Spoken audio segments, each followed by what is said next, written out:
So ഇന്ന് നമ്മൾ പഠിക്കാൻ പോകുന്നത് വോൾട്ടേജ് ഡിവിഷൻ റൂളാണ്. അപ്പോൾ ആദ്യം തന്നെ നമുക്ക് വോൾട്ടേജ് ഡിവിഷൻ റൂൾ എന്താണെന്ന് നോക്കാം. വോൾട്ടേജ് ഡിവിഷൻ റൂൾ എന്താണെന്ന് വെച്ചാൽ VM =RM/RT × VS. ഇവിടെ VM എന്ന് പറഞ്ഞാൽ ഏത് റെസിസ്റ്റൻസിൻ്റെ അക്രോസ് ഉള്ള ഏത് വോൾട്ടേജ് ആണോ നമുക്ക് മെഷർ ചെയ്യേണ്ടത് അതാണ് VM. പിന്നെ RM എന്ന് പറഞ്ഞാൽ നമുക്ക് മെഷർ ചെയ്യേണ്ട വോൾട്ടേജ്, ആ വോൾട്ടേജിൻ്റെ അക്രോസ് ഉള്ള ആ റെസിസ്റ്റൻസിൻ്റെ വാല്യൂ, അതാണ് RM. RT എന്ന് പറഞ്ഞാൽ ടോട്ടൽ സീരീസ് റെസിസ്റ്റൻസ്.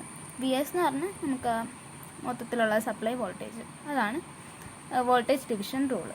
അപ്പോൾ അതിൻ്റെ ഇക്വേഷനാണ് ഈ തന്നേക്കുന്നത്. ഇപ്പോൾ ഫസ്റ്റ് ക്വസ്റ്റ്യൻ നമുക്ക് നോക്കാം. Find voltage across 10 ohm resistor. അപ്പോൾ നമുക്ക് V10 ohm അതാണ് കണ്ടുപിടിക്കേണ്ടത്. അപ്പോൾ ആദ്യം തന്നെ VS എന്താ? VS 50 വോൾട്ടാണ്. അപ്പോൾ 50 ×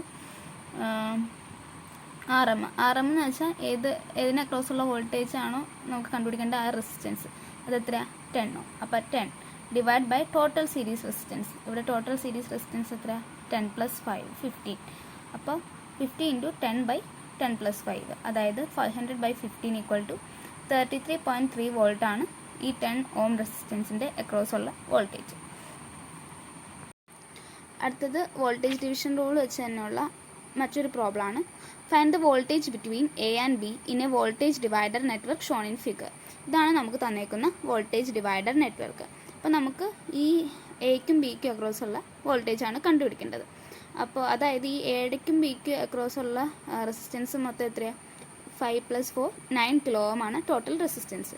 VS എന്ന് പറഞ്ഞാൽ 100. അപ്പോൾ 100 × 9 divided by total series resistance എത്രയാണ്?